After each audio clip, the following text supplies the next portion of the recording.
I know the story. Their backstory. Yes, that speaks to me. I love that. So their purpose, right? Like that's beyond money or... Yes, and if they can make me believe in it, then my job is easy. I mean, obviously to grow is always the goal. Like within any kind of social platform, you want to grow. So that's always in the back of my mind. Like I have to do enough that I have forward momentum and that I'm keeping my name out there and that I'm, still in the know. But I also feel like it's really important to me to be authentic.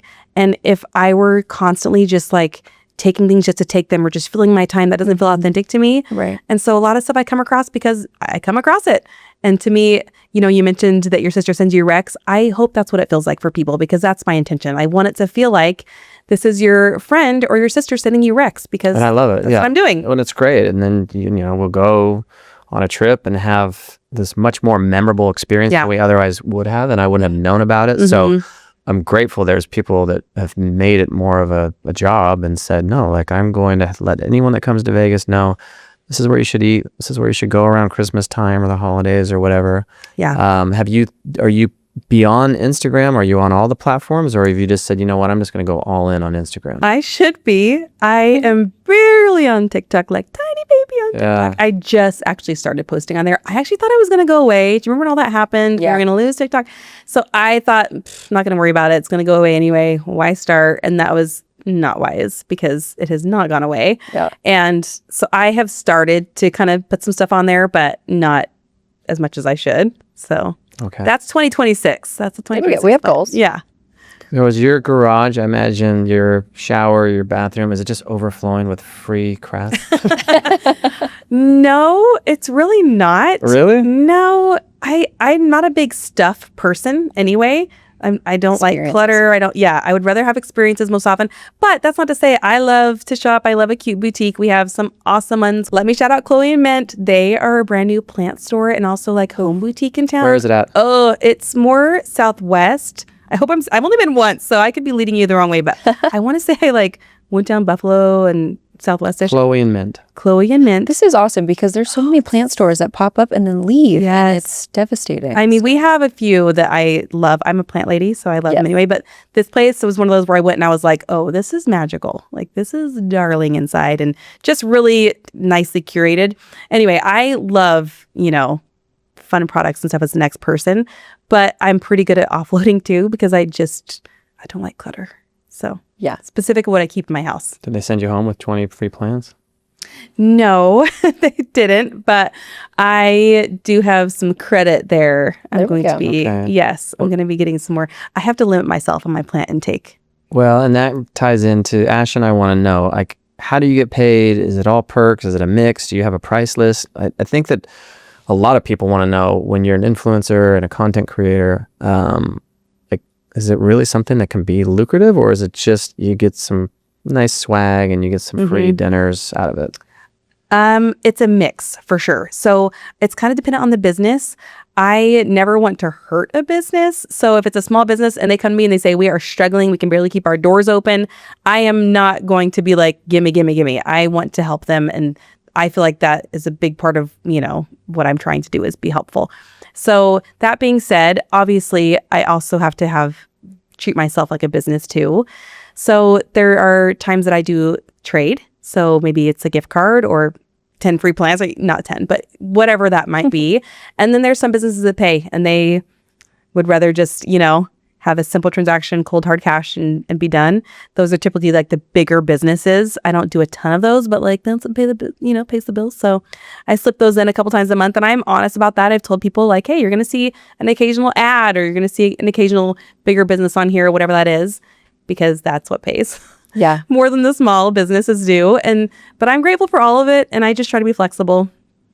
Have your viewers been open to the ad space? Because I follow a few influencers too who have like had to put stories out that are like, this is how I pay my bills, this is how I entertain you, and so kind of wrestling the ad space. Have you experienced that at all?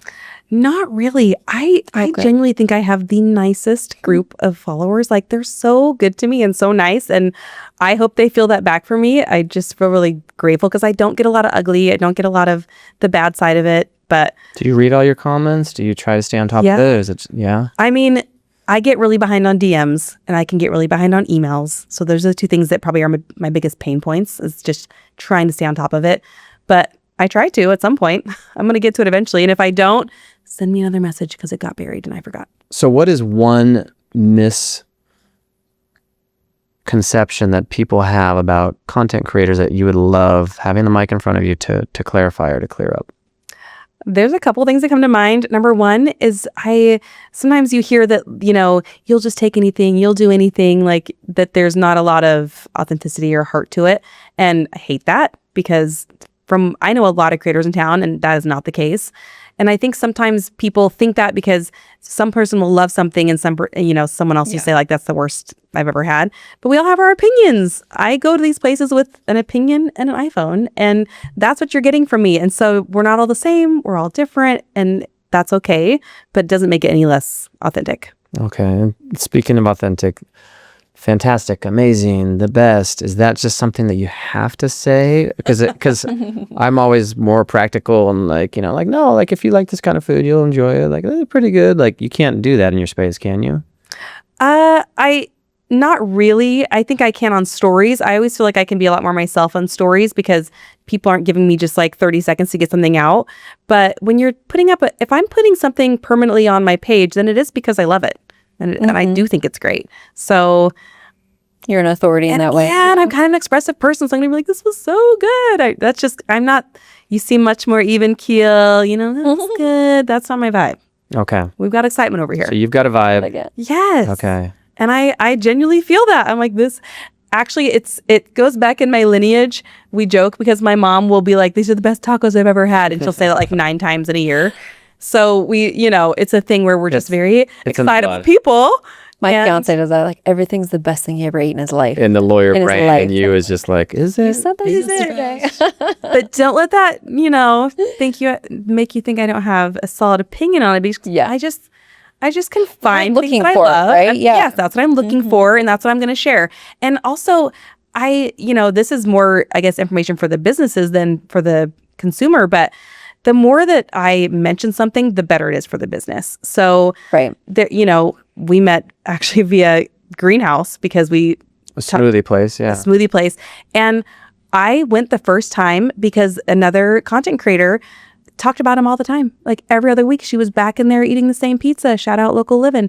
And I was just like, I have to go. First time I saw it, didn't go. Second time, didn't go. Third time, it took 4 or 5 times of her saying, this is the best pizza, because they also have toasts and sandwiches and whatever. Sammy's. Oh my gosh, the tuna sandwich is life-changing. You told me that. I went and had it. Life-changing. She told me life-changing. So because she said life-changing, I'm like, I want my life to change. So I'm going to go try this. Did it? And I went, and it did. And I went and tried the sandwich, but I go there all the time. And so it's just. But you wouldn't have gotten that. No, but I think it's cool when you meet people like you that are just passionate and they're like, you've got to go try this and you've got to go do this. Because it adds joy and value to people's lives. It made my afternoon a little bit better where I didn't come back to the office and eat another boring same thing. So that's got to feel really good. Deal. It does feel really good. I love a gold star. Yeah. So that makes me feel happy to hear that you loved that. Like that just gave me a little, shot of dopamine hit there. But yeah, that's one of those places where because someone said it over and over, now it's one of my go-to spots. Yeah. So there's value in that, and there's value in finding things that you love. So of course I'm going to sound excited about it. And you're supporting local businesses, which is awesome. Yeah, I really want to talk about this. Is there anything in your background that like made that your purpose to like support local businesses? Oddly, no. Okay, love that. There's nothing in just my randomly. I'm like, you know what I'm gonna do? Really, other than I've just, we talked about this before we started the podcast that we wanted to just get to the nitty gritty. I don't like superficial light conversation. Like, I don't care about the weather. I want to get to know you. So I feel like that's what I can get from local businesses. I could tell you all of their names. I know their, I know the story. Their backstory. Yes, and that speaks to me. I love that. So you know their purpose, right? Like that's beyond money or... Yes. And if they can make me believe in it, then my job is easy. It's easy to talk about something that they're passionate about, I'm passionate about. What other secret strengths do you think set you apart from other content creators in your space? Sets me apart. I mean, we have a lot of great content creators in this space. But going into it, I did feel like I didn't want it to look overly glamorized. I feel like there's a lot of influencers that look perfect all the time and they have perfect house and perfect everything, and that is not what I want. Two-stage. Yeah, I was like, I don't want to put that out there. Well, what I love about you is that you have like this pack of moms behind you, and like you said, like middle-aged women. Like, was that your intended audience, or do you just think your personality brought that in? Like, what? Well, I remember when I first started doing this, I think I read like content creating for dummies or something, like literally, like I was just like, how do I do this? What do I do? And it said the most important thing was to identify your audience. Okay. And I was like, well, I'm doing this selfishly for me. Like, I want to know this stuff. So my audience is me. I'm like, I am the ideal audience for what I want. I want people that are local, that care about it, that write what you know, create content that you know. Exactly. Okay. It makes it easy. But also, like, I want yours opinion as well, Joe, just because you're not a middleaged mom. I do get a lot of those texts from friends that come to Vegas and they want me to plan their perfect week and actually love it. Like I'm just gonna pretend I didn't love it, and I love that. Like I love hearing about after, like, oh, we went to this restaurant or we went golfing here, and so isn't it so validating? It just feels good to share in that and to know. God, shoot, we went 3 times in London because you told us we had to go. So so I just keep thinking, man, I want to switch roles with you for a week. You want to be an attorney? Do you want to you want to swap? Oh, actually, yes, I can see it. You're very. Does the paycheck come with it? Well, yeah, there has to. Been sold. Got to be the whole thing. So, but you actually, if you had to do it all over again, you said to me in a private conversation, you'd be a reporter. Is that right? Yes. Do you feel like you get to flex reporting muscles doing this? That's 100%. So if I could redo my life and redo my degree and everything, I would have been a reporter. I want to be on a morning show. I want to be telling jokes. I want to have a funny little banter.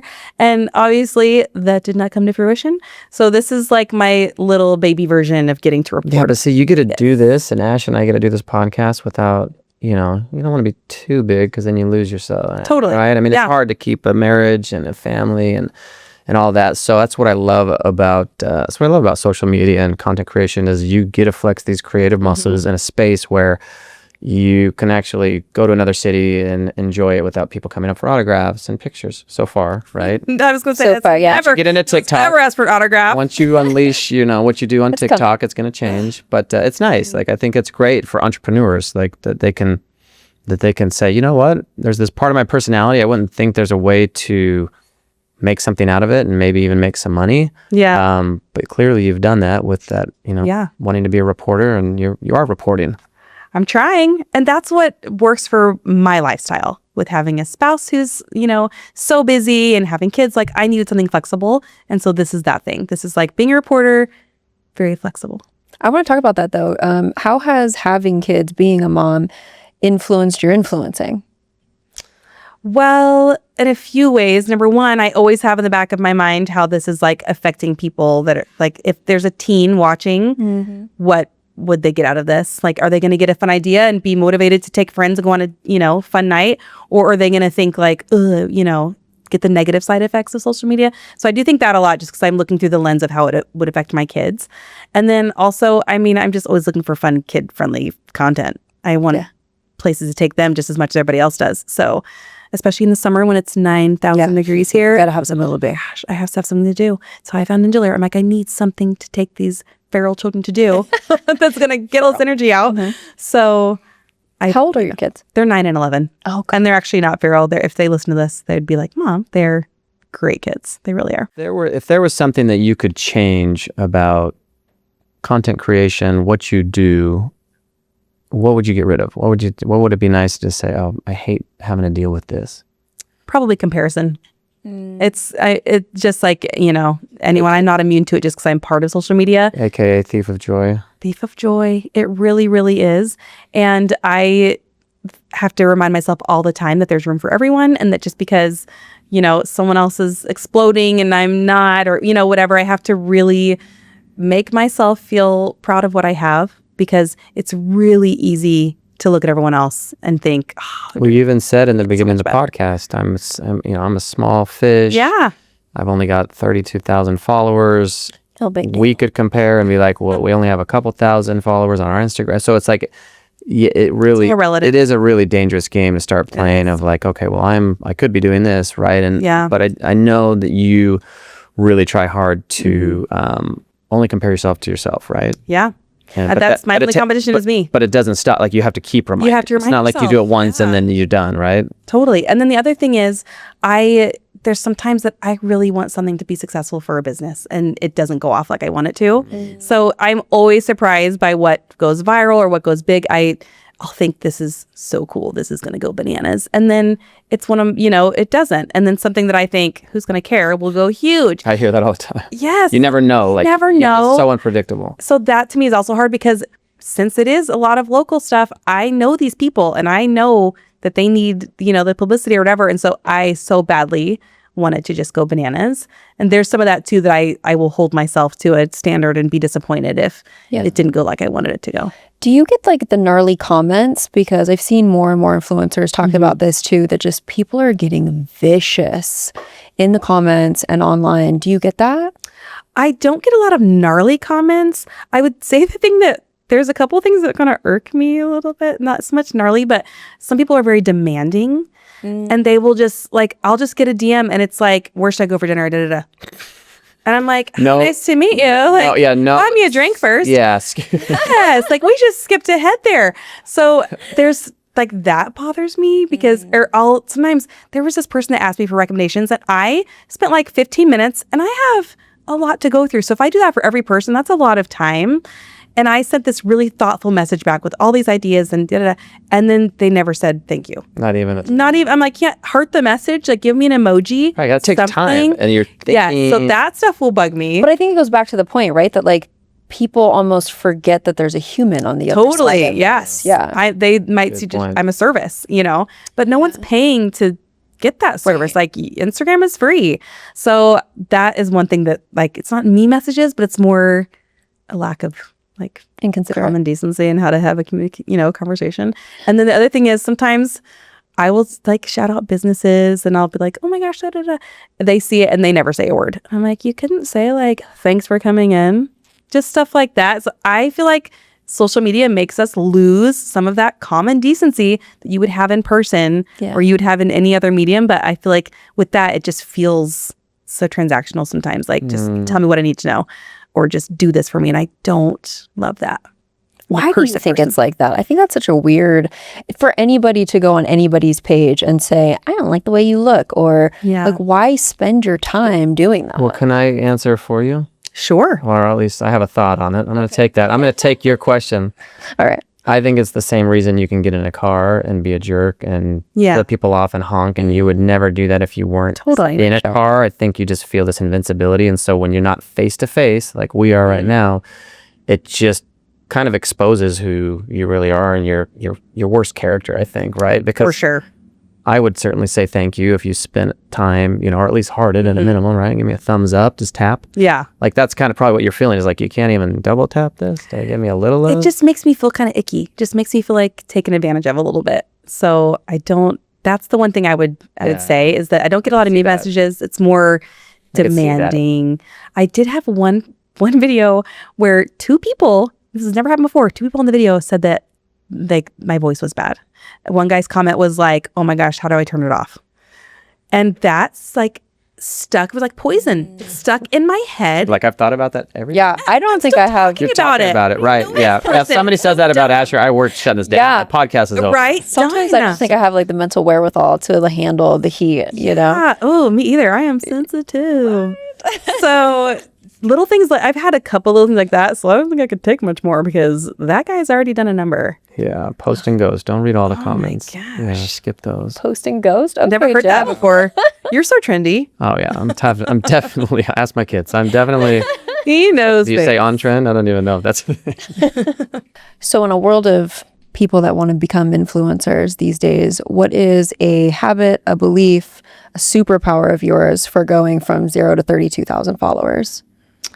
Well, the things I'm going to tell you to do are the things that I have not necessarily done, which is to be consistent and also to find your own voice. There's so much out there. There's room for everyone. So I say, find your own voice. And then this is not my phrase, but I say it to myself all the time, which is community over competition. Get to know other people in your space, get to know businesses, get to, make it more of a community feel. Community over competition. Yes. How do you make community with the other influencers that are in Las Vegas? I tried so hard to support them, honestly, and I feel like we have a really good group here. So, for example, the Las Vegas Foodie has a pizza out right now at Blaze. I was like, next day I'm going to get that pizza. I will go a couple more times. I don't know if you guys know Unlocked. He has Eat with Love Always. He has, well, that's his handle.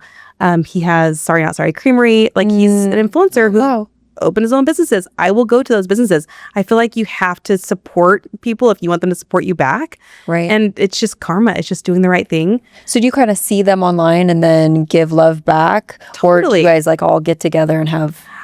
Both. So yes, I do try to, like, if there's something that I think is worth resharing, I'll always reshare it. Or a lot of times I'll just DM too, like, oh my gosh, you did such a good, great job with the video, whatever it is.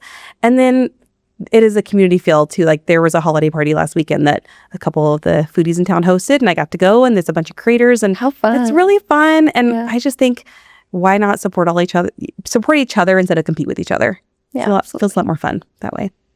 What are some of the non-sexier categories where, still need to know who a good plumber is, or somebody that, come to the house and put up Christmas lights? Like, how do you do that as well?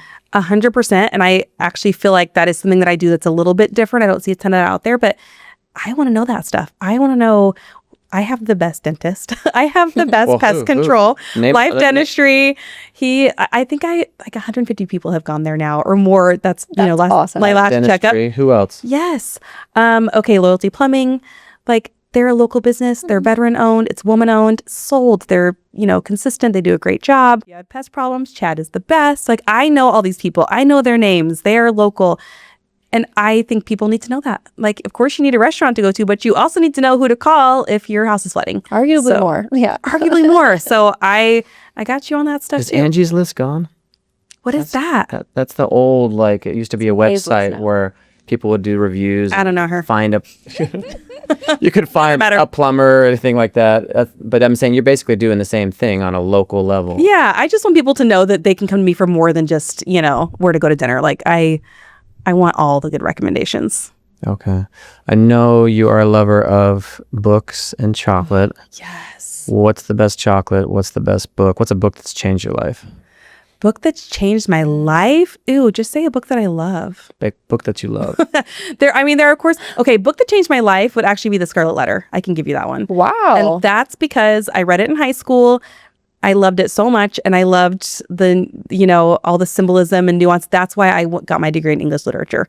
I had no idea a book could have so much power. And so that changed my life because it changed the trajectory of my life and, made me want to be a lit major. But I love to read. I read every single day of my life. I am in this book series right now. It's called The Unselected Journals of Emma M. Lyon. It is the cutest, most precious, darling book series in the entire world. If you want just feel good, happy, like Anne of Green Gables vibes, this is what you want. It is pure joy in a book series. Books I've read this year that were fantastic. Atmosphere, Taylor Jenkins Reid, fantastic.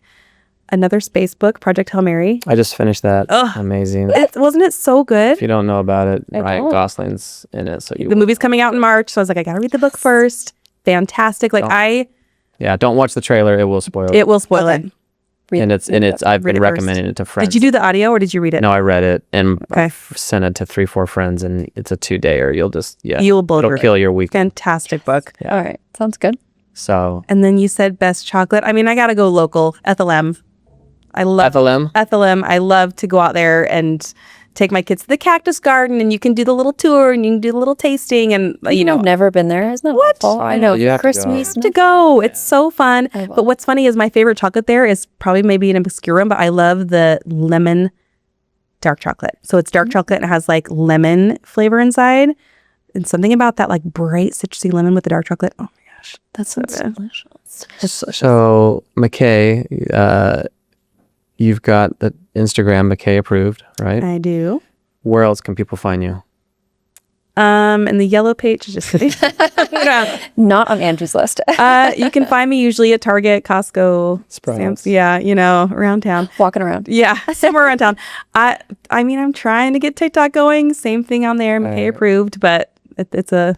Well, listen, if you do happen to DM McKay, make sure you at least thank her for when she takes time out of her day say hello to give you the her or just say, list. like, hey. But yeah, I know I will be reaching out to you, and I have already. Ash has our final question for you. So we're attorneys on accident because we kind of feel like we're attorneys and now podcasters on accident. Did you become a content creator on accident? I'm going to go 50-50 on this one. Okay. Because I did intend to create 50-50. something, but not necessarily what it's become. Because we talked about how it started with Vegas Night Out. It had a different iteration. So not what it is, but I always wanted to create something. Would you have quit? I'm going to see if you can really be honest with yourself. Do you think you would have stopped if you did this and you had maybe 60, 120 followers? Would you look at that and think, well, this is a waste of time? Or do you think you'd have the wisdom to say, no, I'm helping those people and I love it and I would want to know? Like, you think you would have stopped? I think I would see it through. You would have? Yeah, I think so. I really do have fun, and it's something that brings me a lot of joy. So I think I would keep going. Okay, well then, yeah, that is the number one rule I've heard, that you've got to come into it not attached to, I got to make this successful and I need to make money and I've got to be popular. Like, that's not the formula I've heard. But so it sounds like you really this is a passion thing for you. Yeah, find something you like and you never work a day in your life. Isn't that the phrase? Yeah, and you're turning into a super successful business. So congratulations, and thank you for coming on our podcast, and can't wait to hear all the many more things that you approve in the future. Thanks for having me on. Thank you.